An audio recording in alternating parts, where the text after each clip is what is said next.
यो काभ्रेपलाञ्चोक जिल्लाको बनेपाना नगरपालिकामा रहेको जन्तेढुङ्गा भन्ने ठाउँ हो।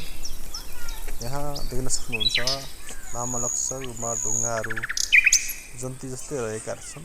एउटा पौराणिक भनाइअनुसार एक समय जन्तीहरू यो ठाउँमा बास बसेको र बिहान उठ्दाखेरि ढुङ्गाकै रूपमा प्रकट भएको भन्ने किंवदन्ती रहेको छ।